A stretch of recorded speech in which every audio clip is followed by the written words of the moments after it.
Hello and welcome to Season 4, Episode 7 of the Press Box in association with the unit.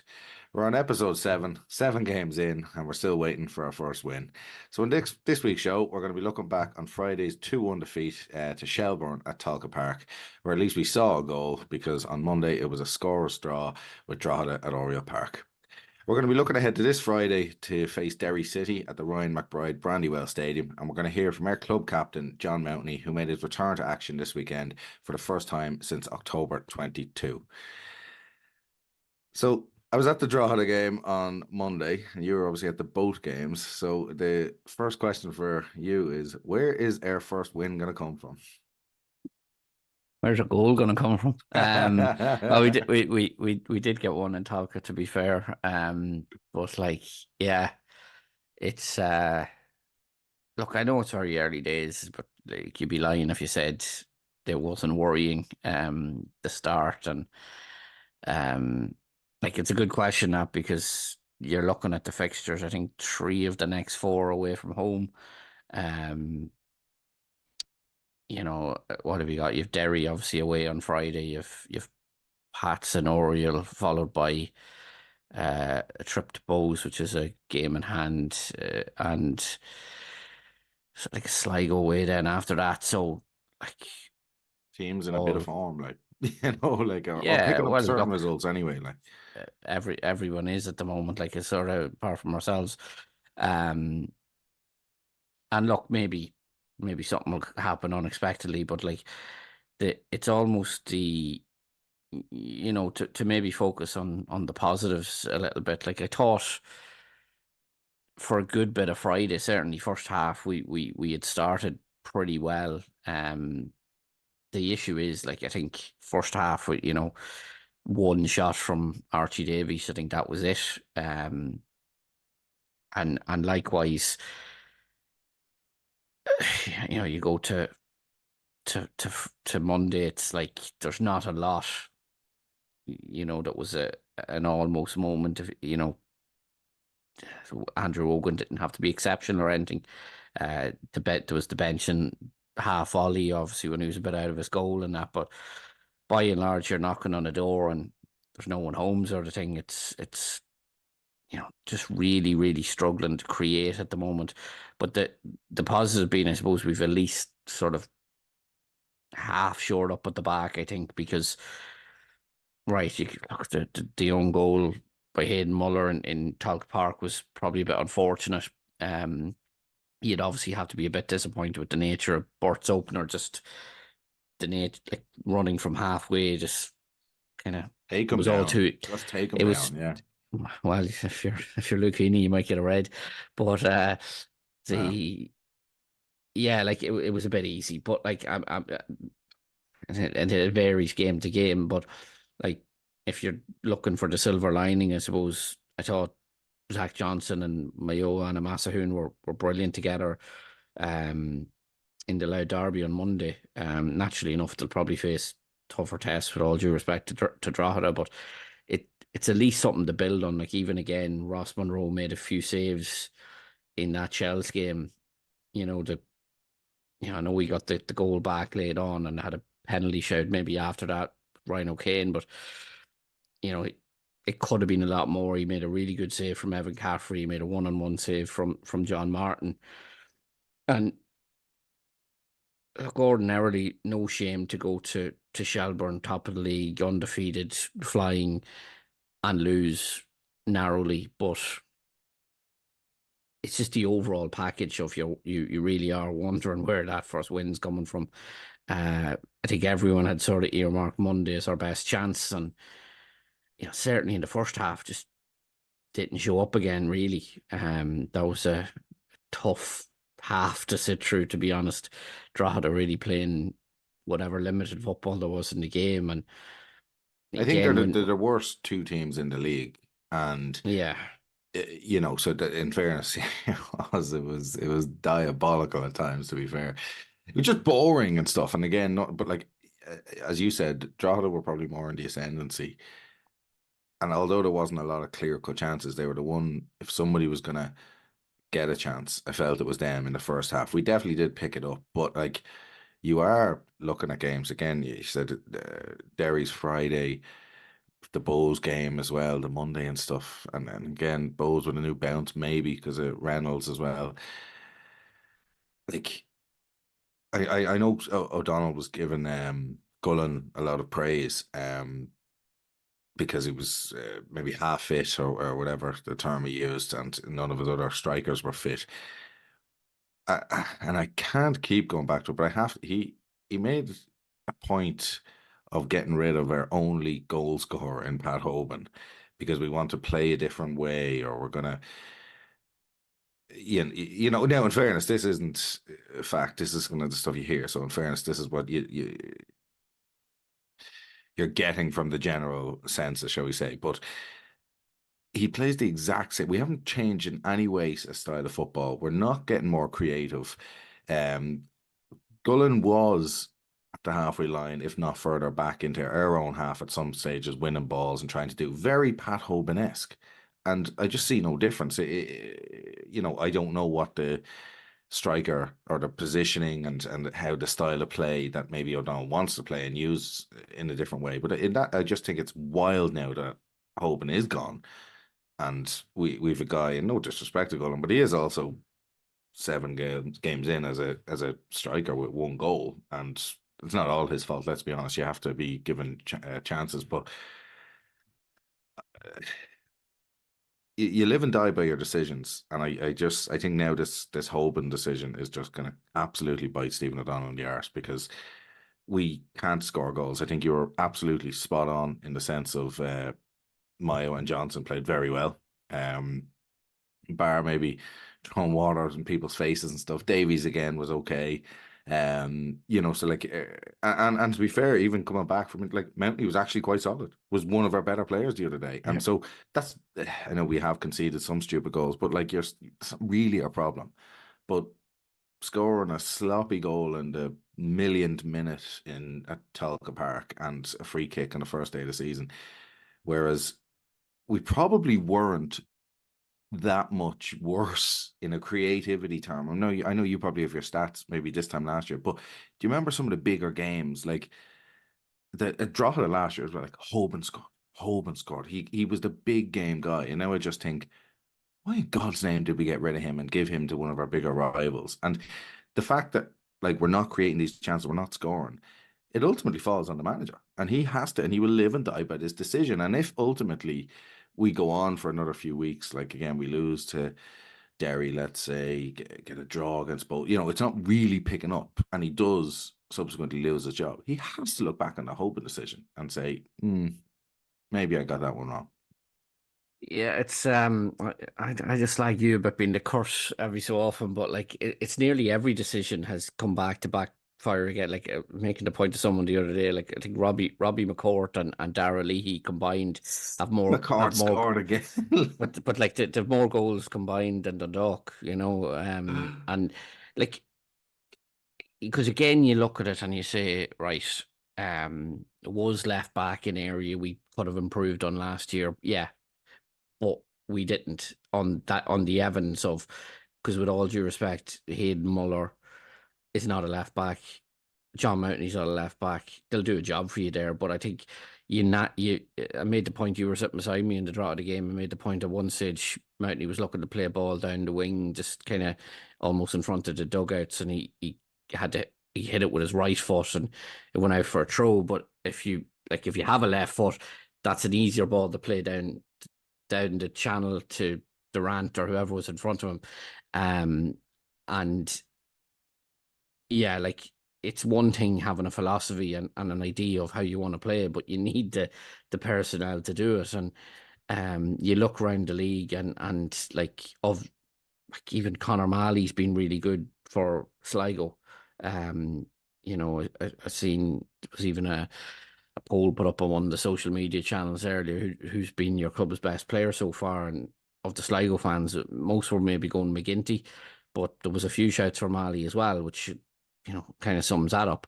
But we have like I mean I spoke last week about the lack of assists from wide areas, but you know it's not just Hoban. Hoban's obviously a lot to do with it, but You Get know, rid of you Martin and also, Kelly as well. Now, again, well, there is an element of Kelly, with the mix Kelly up. was out of contract. Martin was out of contract. And in fairness, he's not here to defend himself in this. But what I would, as in, he'd say, listen, I obviously tried to sign these guys back, and Yeah, maybe the change of ownership messed that up. So I will give him that. But the Hoban one was on him. But the likes of yeah, maybe Kelly yeah. and Even these things, Keep Ward didn't even get a run the other night, but like Keep Ward was that sort of player that you had on your bench. You could make things happen. I remember when he left at the end of the season, uh, was one of the stats channels on Twitter put up, I think, chances created. Keith Ward was one of the highest in the league or something, despite his like minimum minutes last year. But he is that sort of like, you know, when Drogheda go down to 10 men um, on Monday, when you love to have a Keith Ward coming on. Because even things like, and this is the frustrating thing, and this is where the manager gets criticism, is because like our set piece delivery is appalling at times, and we had, like, to be fair, Johnson and Anamasahoon are big lads. Mayo did get up for one header, I know, but that was quite close. But like we've real threat in the air if we we can't get the ball into them, like, because I think the worst of them was Robbie Benson's one that he just pumped straight out of play. And they're things that when a manager's under pressure, you look at and you say that should be better. That should be better. basics though. And I think if they went back to basics, we'd yeah, actually because be better now. even if you are struggling, right?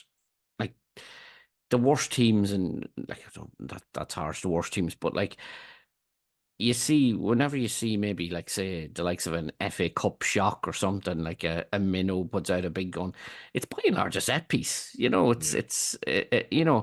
And yeah, we're definitely struggling to create from open play, but we should be with Johnson, with Mayoa, whoever it is, Boyle, Ansley, there's other players in the team. We should be a threat in the air. We looked bigger than Drogheda certainly at times on Monday. But listen, you could have.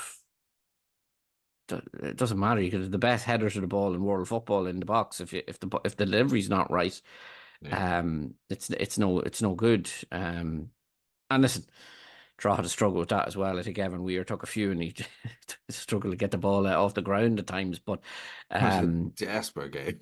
It was a yeah, it was pretty desperate. appalling. Yeah, but and it did sum up probably where we are. I think it was two really poor teams, and a draw probably a fair result.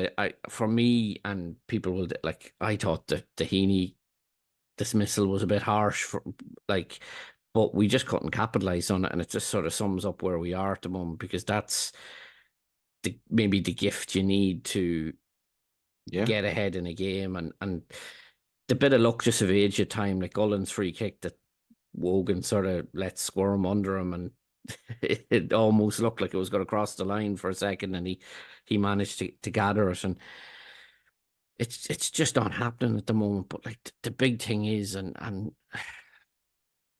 like I just wonder, like, and if any team scores against us, like say Derry score first on Friday, you just wonder where are we getting two goals from? I Yeah. don't even know where we're getting one from, but certainly where are we getting two from? And as a result, there's huge pressure on the defence to keep a clean sheet. Um, and they're not going to do that every week. And look, it is a relatively inexperienced back line. If we're presuming we're keeping with, and well, there'll be at least one change anyway on Friday with Archie Davies now suspended. But um, yeah, it's just that has to be just a concern now, because I made the point after it that 3 points from 7 matches, it mirrors the same return as 98, 99, a year we did get relegated for the first time in our history. It took 10 matches to win that season. Um, and listen, I obviously hope it comes Friday, but would it shock you if we're sitting here 10 matches in and we still haven't got that result? Because even the likes of Pats, who's our next home match, um, they were having a bit of an iffy period, but like that, something seemed to click for them on Yeah. on Monday. You know, a great win over Sligo, to be fair, and other teams are just getting that little bit of I don't know, whatever. Even Drogheda, right? Like, you know, they had a probably decent weekend in that, you know, two scoreless draws. Okay, Mm. they'll bemoan they didn't score, but even I was chatting to a Pats fan after their match on Friday, and Drogheda apparently had the better chances. And they're that sort of plucky team. Like, I know their game in hand is against Shamrock Rovers, which, look, I'd imagine Rovers will be hot favourites for, but they're just that sort of team that will go out and beat Rovers or something. They do pick up results here They've and actually got a there, and decent enough record, I think, even last season against Rovers. But yeah, they always and been one of again, those one bogey win teams. there. So like we're playing Derry. I don't know who they've got now on Friday. Okay, like and they win and we lose. Like it just that gap is just widening, and you're thinking like where does this like Yeah, leave Brian Ainscough, Stephen O'Donnell a talk? Like I know you did a piece on the fact that you feel bad having to potentially give out about O'Donnell and him potentially losing his job. But I get that we are all fans, and it is an harsh one. Like so, for argument's sake, I like him, but let's say Roddy Collins is Dundalk's manager right now. Roddy's gone. Roddy's out the door. No yeah. questions asked, and nobody would complain. But we have a connection here with O'Donnell that if we take this and everybody talks about the humane side and this man has a wife and a kids and a family, there was hundreds of people locally in PayPal that lost their job to redundancy in the last few weeks. People lose their jobs in this country. Stephen O'Donnell will get another job if he loses his job. So number one, it's not personal. But we're now talking about if we do lose to Derry or if we do lose to Bulls, what are we in 7 or 8 games? We're essentially 1 or 2 games away. It'd be two games away now from essentially like a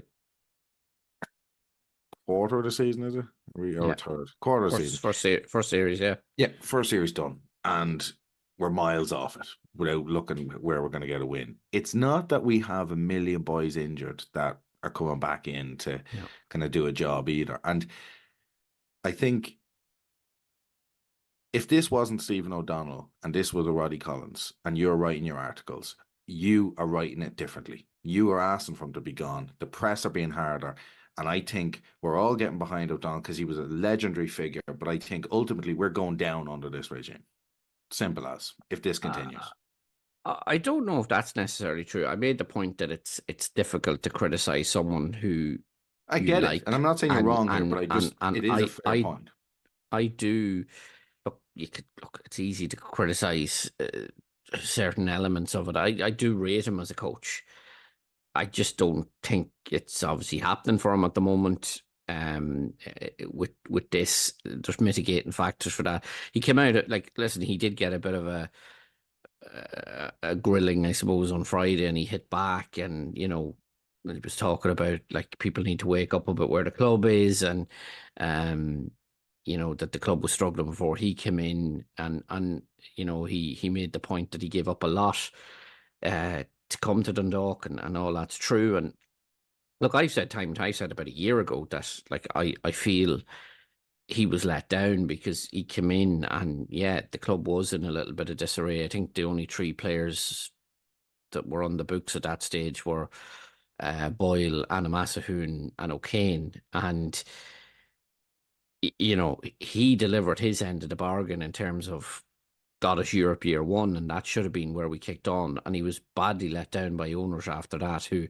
didn't back him, who were looking out despite their denials in the national media, who didn't want to um, probably put in the required investment, who didn't want to put in the But what are you required talking about? This is efforts all off the gone, man. field. Like you Oh can't no, just but keep giving them every rope. Like I'm not. No, and I'm getting there. Like it's that's where the sympathy lies. And uh, look, I don't think you'd be human if you didn't have an element of sympathy to him. But like at the same time, I mentioned the three players that were there when he came in.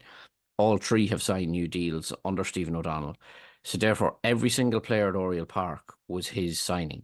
Now, I'm not naive enough to suggest that every single player at Oriel Park was his first choice, but he and his setup signed him. And you see, and again, this is in the piece. I did say it's hard to criticize these guys, and I include Brian Gartland in that because he's another club legend who, rightly or wrongly, is getting criticism right now, because of his role in the recruitment. And I don't know the necessarily who's responsible for each signing or whatever, but um, it it it ultimately comes down to, you know, I gauged the question after the game on Monday to someone. Well, what's the reasoning for keeping him there? It's either you have belief he'll turn it around, you have no other viable option, or it's financial, that it's too dear to get rid of him. And it could be a little of all three, it could be a little of two, it could be whatever. But if I'm Brian Ainscough right now, and you know, I'm weighing up where we're going as a club, what you need to look at is, I'll tell you where we're in my going. opinion, no, but in my opinion, like, it's easy to say have patience, etc., and hope for a sort of a turning of the tide or whatever. But the signings for a while now have been questionable. The decision making on players has been questionable. Now I'll hold my hands up. There's undoubtedly mitigating factors why we can't get some of our first choice players, and look, things like stadiums and stuff like that probably play a part in it. But ultimately, if I'm Brian Ainscough and I'm writing the checks, do I trust this setup to go out in the summer, say we need a striker, say we need a left back, whatever we need, and get the right players in? And regardless of what happens in the summer and regardless where we are, next off season, be hopefully in the Premier Division, or even if it is a first division, and hopefully not, but we will need surgery. Like, there's going to be change in the off season to the squad, and the same question applies. Do you trust this setup to go out and get the right players? Because, to be fair to the current group, and I don't want to brush, everyone with the same sort of thing, because like, for example, Johnson, and just naming one player, has really looked the part. And unfortunately, he's only on loan, and but a lot of them look like, yeah, the effort's there. They'll put in a shift, but they're ultimately below the levels required to compete in this league. And That's okay, compete, but we're bottom of the league by a margin now. I think that squad, the people that he's putting together, in theory, should be sixth-ish. Like, so. Whereas one of the things at the start, I was kind of advocating for, that if we did come sixth, seventh, comfortably, by the way, we didn't get our late surge for Europe, but we were nowhere near relegation. And all the off-field stuff kind of was getting sorted in the background, which does seem to be, and there is positives actually in the off-field at Oriel Park, which is still really good. But however, on the field, like, at this rate, we're getting relegated. So you can have all yeah, the kind of players and stuff that you want, but like, so okay, so even if we don't get relegated, is us scraping eighth place or ninth and winning a playoff against Finn Harps or something, is that good enough to keep your job? Like, I don't know. yeah. I don't know what his expectation, or not what his goals, or what his job criteria, let's say, is. But I know at the start of this year, he was given a European budget to compete. Now, again, I will say Stephen O'Neill is definitely not here to defend himself in this, and I think he'd probably say, "No, I'm not." But obviously, our chairman thinks that has been given a budget to, or our owner, sorry, not our chairman, to compete in Europe. And what I'm saying is that, is ninth winning a playoff, But like, absolutely. equally, just on that, he came out, and there's a headline, and I didn't write the headline, but I might have wrote the article. He came out and said he was happy with the recruitment at the start of the season. We paid money for some of these players. Who do we pay for? Mahon? I don't know. Look, but well, Jamie Walker was in a contract with a club. I, I wouldn't like to go into the specifics. If not, I'll probably name one and get one wrong or whatever. But like, we signed players who were in contract, so they weren't released for nothing. Yeah. And that's okay. That's business. That's how Yeah, and this that's industry fine. But works. if That's but if yeah. you're going to do that, like there's an extra pressure on them to be the Yeah. right signing. And look, it's probably it's too simplistic to blame all the new recruits because it's very early days for them. Like you mentioned, Hoban there. Hoban didn't score for 10 matches when he joined Dundalk, but We weren't um, bottom of the table though. we weren't. But it was like you look around the squad, and with the few exceptions, you know, take the back five out of it from Monday, and you can even apply this to some of the players who are on the bench or missing. Who is playing to their potential right now?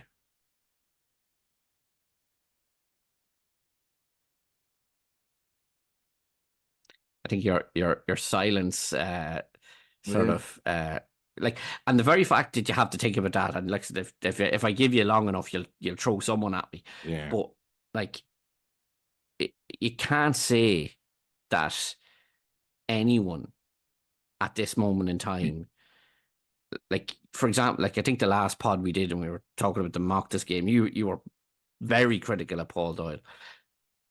Like now Paul Doyle didn't obviously play in either of the matches, but for example, Paul Doyle is better than that. Hmm. And I'm So is just this where using him as coaching, management comes in, tactics? So like ultimately, okay, so people talk about O'Donnell and he got a bit of a um what did you have in your article? A dud deal or something like that today. And like, yeah, maybe, but there's only so many of that.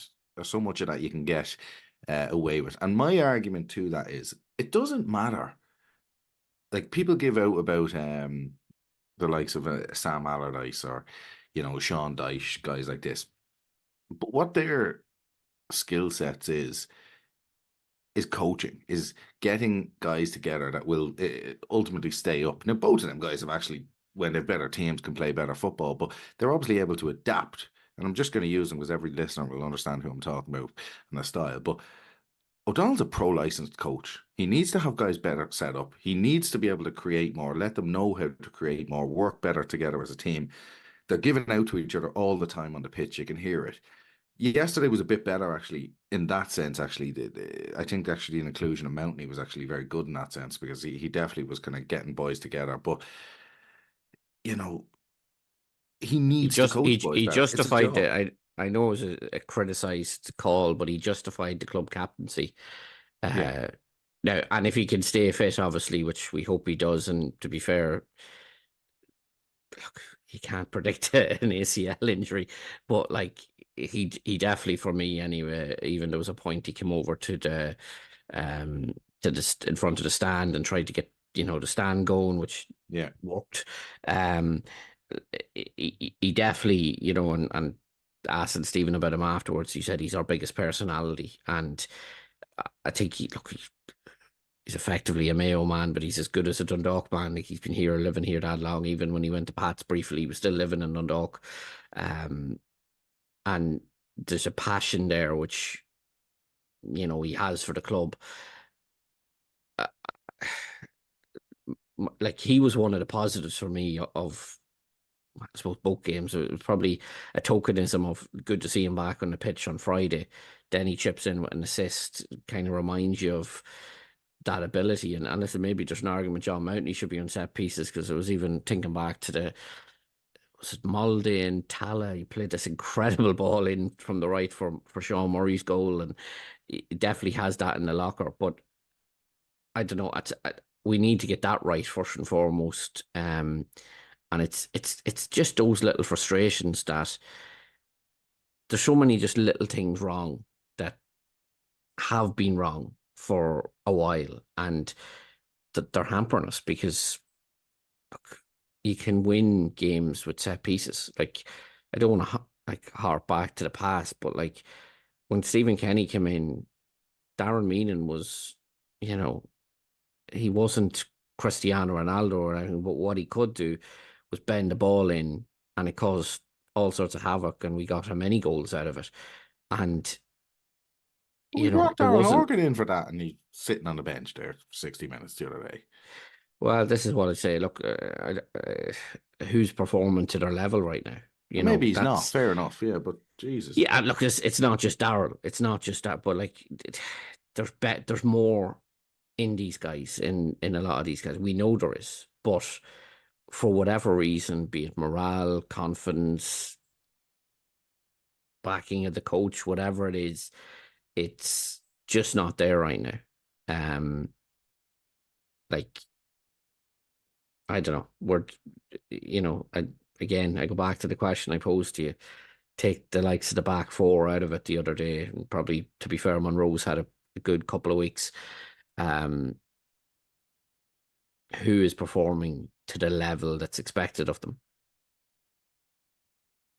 Yeah, not a lot of them anyway. But as we did mention, the return of Captain John Mountney there, Jimmy actually caught up with him after the match, and John's message was simple: don't panic. This is what he had to say. Almost on a personal level, nice weekend for you just to get back on a pitch again. Must feel great. Yeah, I was saying it's been a long time coming. I think it'd been too long. I think it was 2022 at the end, so it was great to just be back playing a competitive game, and especially at home in front of our home fans. It did feel great to be back, but of course then disappointed we didn't go and get our win. On a confidence level though, you chipped in with an assist on Friday and you were quite good today, I thought, so that must be good for you, and just again on a personal level. Yeah, but look, physically I feel good. I'm at that age anyway where I shouldn't be affected anyway with confidence.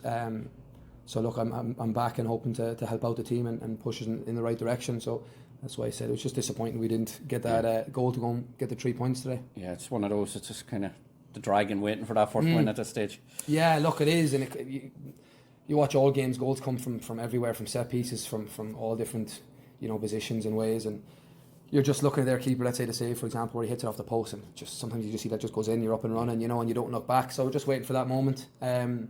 Like that, we have to keep our heads up. We have a big game now again on Friday. It's a quick turnaround, so we just have to dust ourselves down and go up there approaching it with the right manner to try and get our result. How's the dressing room been? It can't be easy when results aren't going, and there's going to be criticism and all that. But is it still all together? And yeah, look, it's a good group. Everything within here is good. Training's been done right. Demands are high. Everything's for our Friday nights to go out and get them wins. But like I said, when you don't get them, of course, I think you're disappointed. It's attacking players. You want to get goals. You want to get assists. Defenders. You want to get clean sheets. Everyone individually wants to chip in their own way. So of course it's frustrating when results don't go your way, and let's say doesn't turn out as you might picture before the game in your own head. Of course there can be frustration, but no, look, I fully believe in the group and everything that we're doing. So it's just a case of getting us up and running. I think everyone's seen the way the league is. It's sort of anyone can beat anyone on their night. So I just think once we do get a win, we won't be looking back. Yeah, I think Scott had a cross that nearly went in at one point. It probably just needs something like that to someone's backside nearly to get you up and going.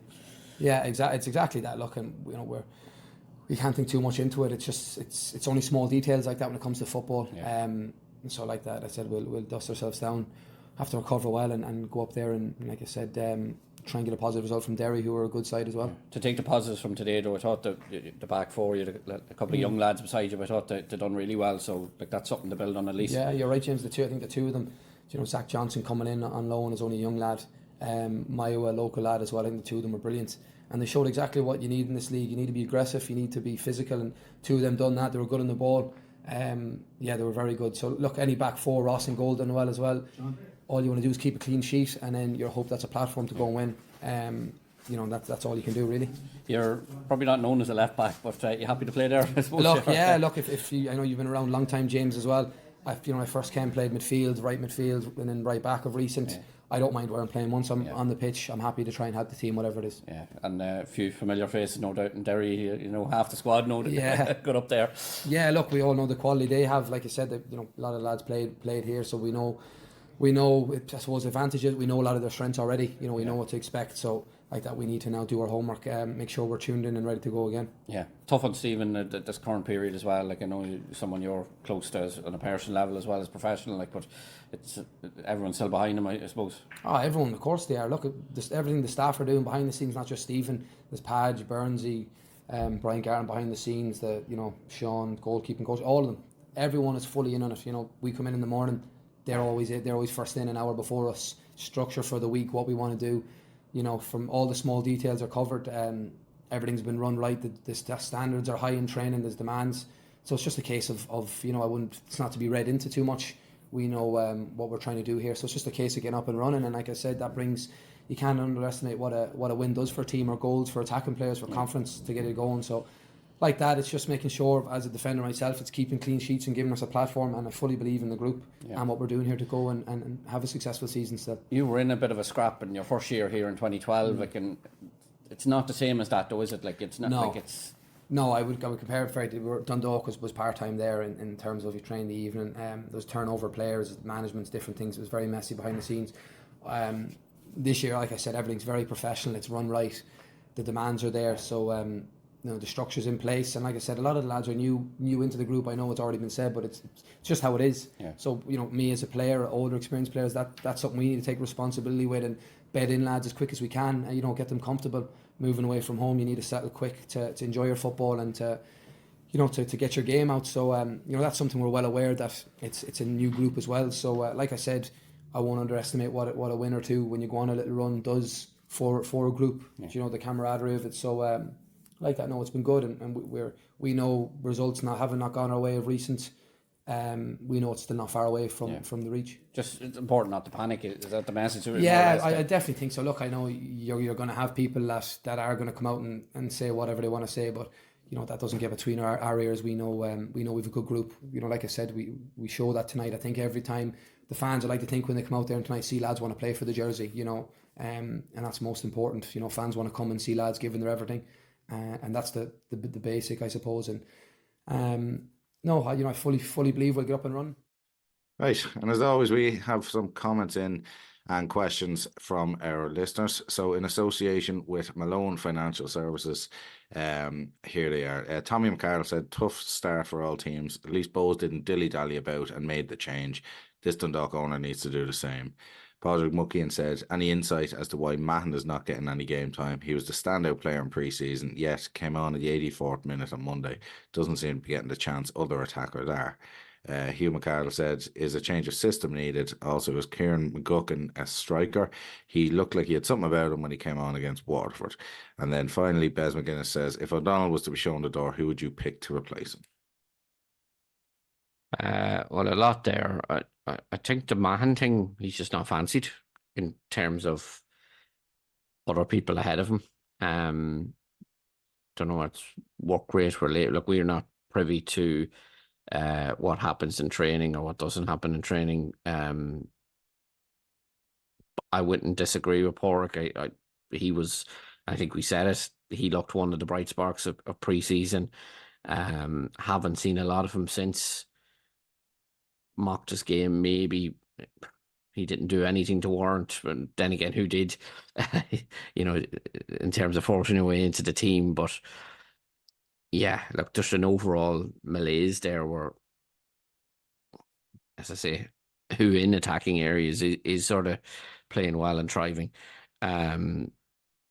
You said, well, Kieran McGuckin is a striker, can play there. I think when he came in, one of those things where he can play across the front three.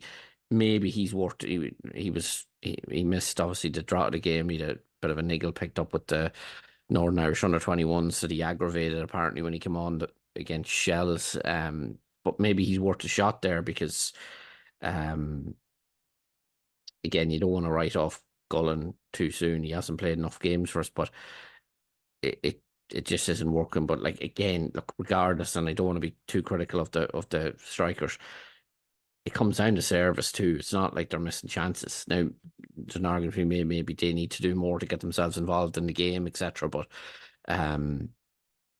we do and that maybe comes down to the change of system again, where like I don't know, maybe like how do you mix this up? Like,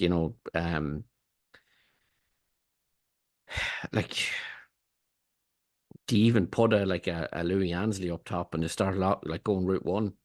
I Well, don't that's know. like funny Like enough. Like when we were playing Drogheda the other day, like again when Heaney was sent off, he did change and he actually went three at the back. But like, so we did, in fairness, they went for it. Didn't actually do anything to be fair. But we were talking and again, Mayo had a chance, and I remember just thinking, just put him up there. And like people say, oh, what's wrong with this? Like we weren't creating any chances. You could actually see the crowd getting, agitated with the yeah, play that we were making. So it's we're against 10 men and they're still trying to play it back and forth and it's going back and there's no yeah. urgency. Whereas, do you know what? Sometimes It's just not put one on them. sexy football. It's far from sexy football. But then anyone who watched that first half, that ain't sexy either. So No, like at some point, yeah, like, put I them know under it's pressure. mad, That's but like, like listen, it was good enough for Jack Charlton.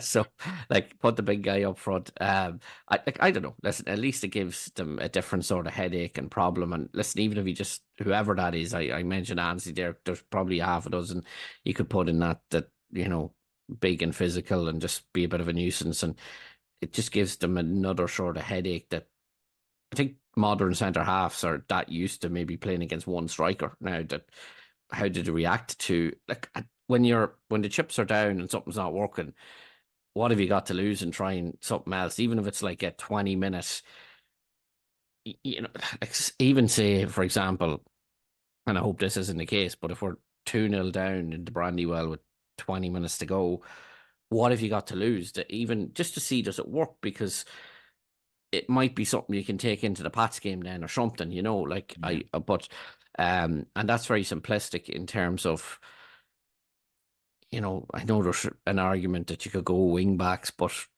to be fair, the defense has been a little bit better. So that could destabilize that. But yeah, look, there's probably no harm at this stage in trying something a little bit different, whatever that is. Um, even and again, I mentioned Ansley there. Like Louis was only back from international duty before the Shells game, which he captained us in, and the first game, so they played Lithuania twice, and in the first game he started defensive midfield, which he's done quite a bit for his country. Maybe he's worth a shot in there. And listen, I don't. Again, we don't get the other side of it. Maybe that's been trialed in behind closed doors games or training or whatever, and it doesn't work for whatever reason. But again, try something different.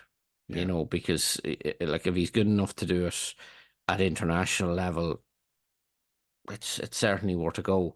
Um, and I think Bez McGuinness's question is probably the one I struggle with maybe the most. And he said like if O'Donnell was shown the door, who'd be your pick to replace him?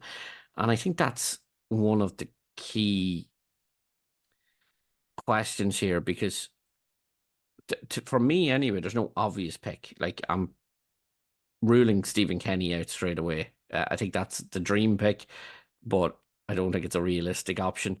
Um, and look, you could throw names at it or whatever, but I don't I don't think there's an obvious sort of manager out of work that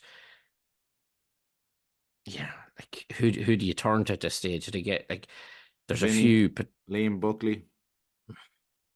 Liam didn't do too great at Cork last year. No, Uh true. like to be fair, if any kept us up before, but uh, I don't know. Third time's a charm, they say. Yeah.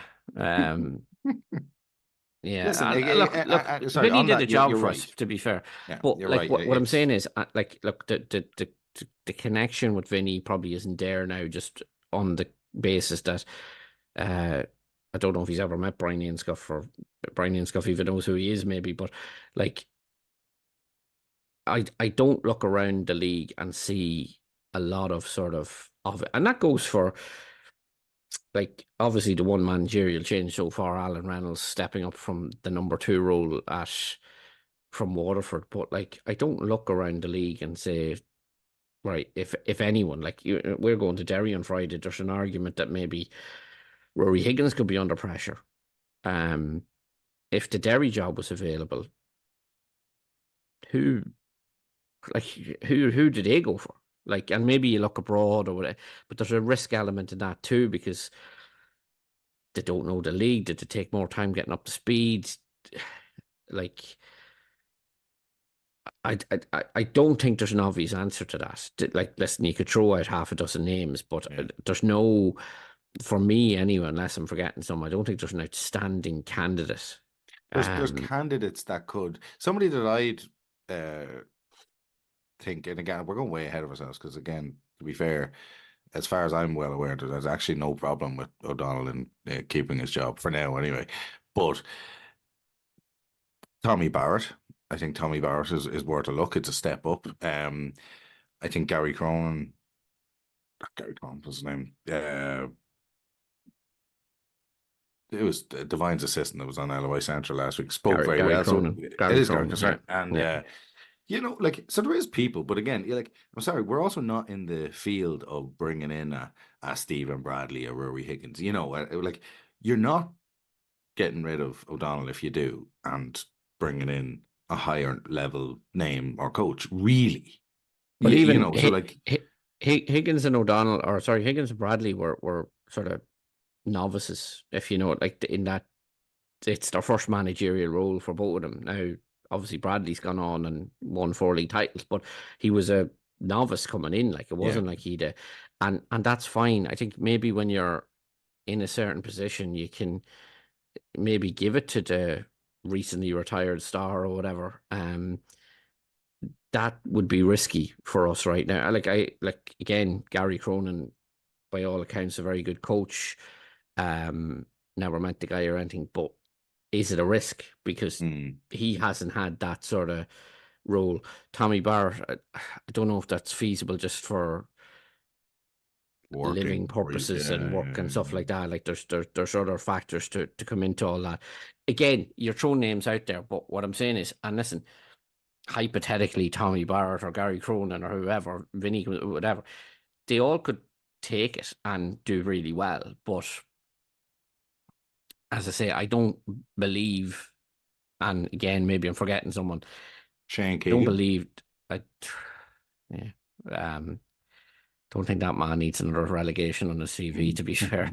And I like Shane. No, I like Shane. They but, did like, very well with Cove last year, and in a dogged Yeah. affair. Got a team playing well, obviously at a lower level, but Yeah. you know, this is the sort of stuff. You just need to galvanize the team. It doesn't matter. It does matter who we get, but, like, you know, galvanize the team, get them playing in a certain system, and there is decent enough players to not get relegated, definitely. Yeah.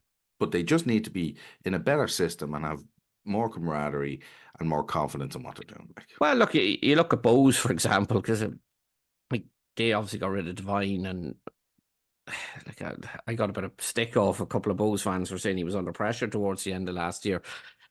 It baffled me that they didn't get rid of him then, and that's nothing against Decky, but it didn't fit. But I don't think that was Bowes, performance related.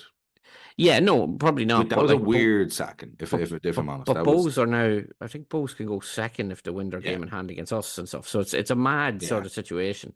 But like, and that's just, look, it's a mad league in theory, but like, our struggle at the minute is you're looking ahead to the fixtures and you're looking at the league table and you're saying, where's our win coming from? And you're saying, who are we finishing ahead of? And it's very difficult to give any sort of answer to that right now. Like, I mean, all slagging aside, you made your bold prediction of Sligo at the start of the year, and like, they're second or something. Like, you know, I know they lost the Pats quite heavily the other night, but like, even if they don't win for the next 3-4 matches, they're probably still going to be comfortably ahead of us. So it's just one of those things where you don't want to. Now, to be fair, you did mention Drogheda earlier, and what they have a tough run themselves coming up. I think that they've Shells in Weavers Park on Friday night themselves. I think they've Derry away after that. But again, the Drogheda, just for me, are just one of those plucky teams. They'll probably win one of those matches. Like, they're just that sort of team. My only thing is that I'm thinking is that they're part time, and ultimately with injuries and stuff, like, it's a long L season, and I think, but they can bring in. To be fair, they're part time at the minute. I think the long term goal is to go. Look, Drogheda would take 8th place right now. Drogheda probably place 9th place right now and back Yeah. themselves to win a playoff. Like what I would say is I was impressed with some of the player. Like I thought Hayden Can and Oisin Gallagher were very solid the other day. Players they've brought in like on loan, and because of that connection, they've obviously brought a few in from Lincoln, but they've obviously got the Walsall connection now. They can sort of galvanise as well in the summer, and maybe bring a couple more that. Yeah. They've used that sort of market well. Like we remember Freddie Draper last year, the right back as well that they took. So they've used it quite well, and who's to say they won't again? Whereas I go back to what I originally said at the start of this, and it might be harsh or whatever, but if you're Brian Ainscough, do you trust this current setup? Whoever's signing the players, whoever's involved in it, it's probably a team effort or whatever, but do you trust them to go out and hypothetically we're still struggling for goals come July and say, well, I know who we're going to get and it be the right fit? Because there's been no evidence of that for a while, like, if you know what I mean. So and listen, it's not easy to go out and sign a striker to get you goals either. Everyone's looking for that at every level of the game, but we can't get too many more wrong because we need that sort of lift more than anyone right now. And but as John said there, just to not be completely one directional on it, like he thinks it will, like John Mountney, that is, he thinks it will turn around and they just need that win. And listen, for what it's worth, I hope he's right. It's hard to see it at the minute. But I do, but and again, I'm now kind of sick to death of some people I know's false positives and stuff. This nonsense. Oh, come on to town. We all want Dundalk to win, but you're okay to pay your money to say that is garbage and we are going nowhere fast with that. That's okay as well. I think we need to be able to accept this. We were in the fucking Europa League 3 years ago or something, and here we are. Do you know what I mean? No, so it's okay for people to be frustrated. People I talk to, they are frustrated. So I completely get John Mountney and the team and management, everybody has to get their head down, work hard, and I pray to God that it does come good, but it's okay to be frustrated. 99% of fans and stuff that I see are pissed off with it. We can't see a goal going in. It's going to get to the stage of, like, if we do score an Oriole, like, it'll be one of those, like, hey, like, it's so random to score and stuff, and we're not creating the chances. So it is okay to be pissed off, and I think it hopefully will change. But I hugely just have my doubts. I don't know where it's coming from. First time since 1965, December 65, January 66, we've gone 4 games in a row without scoring an Oriole. Yeah. It doesn't happen often. Who's next in Oriole? Pats. Yeah, I don't know. Jesus Christ. What is it? Derry, Pats, Bohs? Derry, Pats, Bohs, yeah. Sligo. And we all know what's happening in Sligo after your prediction. Yeah. Yeah, but come over to that one. But no, like, look, maybe they'll surprise us. Maybe they're Derry aren't going great either themselves, but look, they're second in the league. That. People are talking about this fucking Higgins, Higgins. I know he's 8 points behind or something, but like, he's second in the league. It's like, mother of God, lads, like, we are miles behind. People you on about the sack race of potentially O'Donnell or Higgins. I'm like, this man is second in the league and we can't score a goal. I was like, I think there's a bit of a difference between these two clubs now, man. Well, there is, but yeah. Look, stranger things have happened. Anyway, we will very quickly chat about the Derry fixture on Friday, but first of all, let's hear from our main sponsors, The Unit. Today's episode is powered by The Unit, experts in building innovative products for the betting, iGaming, and sports industries. They're the brains behind building innovative products tailored for those who love the game as much as we do. From software that powers up the betting world to platforms that enhance how we engage with our favourite sports, The Unit is leading the charge. The Unit, a winning team that reminds me of the Kenny era Dundalk in their consistency and results. Proud sponsors of the Press Box podcast. Learn more at theunit.dev. So are you going to predict that the Brandywell is going to be our first win of the season then? Look, it's hard to predict any sort of win at the moment, but what I would say is I'm kind of happy to be going there of anywhere we could be going on Friday, in that they're not playing great. I know what you're saying about them second in the league, but they've just one win in their last 5, 2 defeats and a draw in their last 3. They haven't scored themselves in the last 2. Our own mate Patrick Hoban, I believe, will be out because he went off at half time with a groin injury. So that's a big loss to them. And to be fair, our record in the Brandywell isn't bad. I think, okay, we lost 3-0 there the last season, which was a pretty abysmal performance. But I think they've 2 wins in the last 20 against us in the Brandywell. So we've a really, not that records count for much anymore, but it's just that sort of ground where you never know. I do think there's a bit of pressure on Higgins as well, for that reason. They are expected to challenge this year, and all of a sudden they're in a situation where, despite Rovers' sort of sluggish start, Rovers go ahead of them if they win their game in hand. And it was a promising sort of opening, but they've stuttered a little bit either side of the international break. There's no question about it. Now, maybe they're licking their lips at a Dundalk coming up, where that, for them, that could be the one that, we get back to win aways, we get a bit of confidence up, whatever it is. But like that, it just hasn't happened for them. Like, I believe they were poor enough against Galway on Friday. They lost that game. I watched a good bit of the Shells game the other night. It was a tough watch after probably an even tougher watch in Oriel before it. But you never know. We do have a few selection issues ourselves. Obviously, Archie Davies going to be suspended now after his red card. And then there's doubts over Elliot McGuckin and even Owen Kenny, who I think he's Stephen O'Donnell was saying he's had a bit of a virus for the last month or so, and he's just struggling with it. So,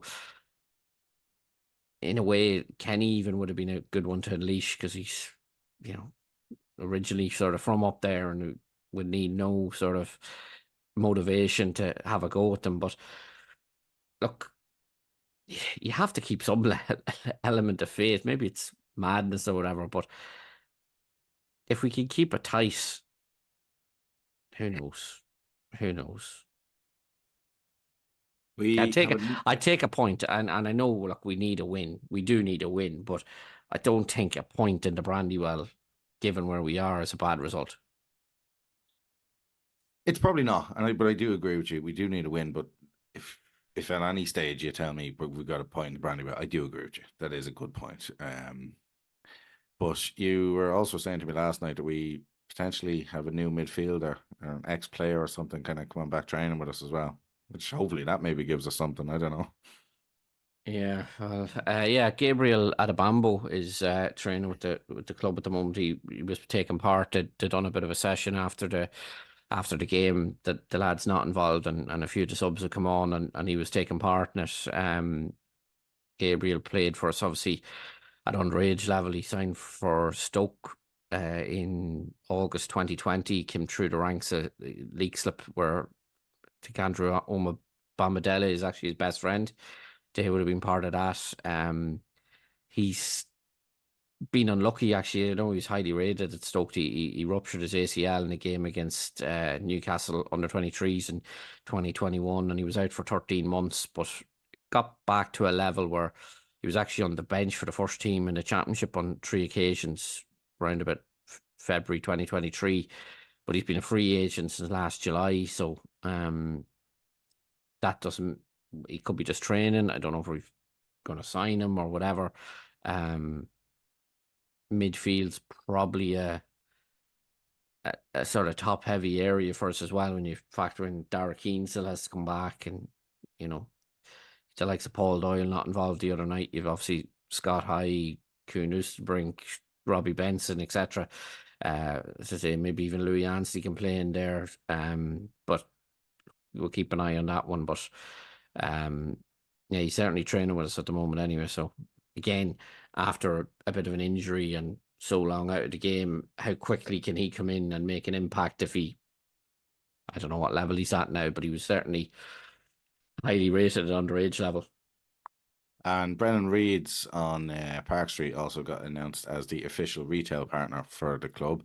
I think that's a cool thing that I know they just had up on their post today that, you know, they've bits and bobs in the shop, but they're going to get kind of restocked and stuff. And I think the stuff's going to be online as well. So that's a kind of cool addition for the club. Also, Dundalk are actually establishing a Down syndrome futsal team. It's going to be for players aged 16 and over, and the trials for that team are going to take place on Monday, April the 8th from 4:30 to 5:30 in the Redeemer Resource Centre. So before we go, we're just going to bring you some of the underage update in association with Jerry McNamee Consultants. So you can fire on with that, boy. I thought you'd do it this week for once. Oh, I see. It's actually quite short. Yeah, no, but you can fire on. Yeah, there was obviously no games last weekend. That's why it's quite short due to Easter. But this Saturday, there's 3 away trips in store for the underage sides. The men's under-20s will travel to face Finn Harps at 3:30, while the women's under-17s are away to Shamrock Rovers at 3:00, and the men's under-15s are away to St Pat's at 2:30. There's also 2 home fixtures on Sunday, with the men's under-17s hosting Bray Wanderers at 3:30 and the men's under-14s in action before that at 12 against Drogheda. Well, that is that from us on the press box this week.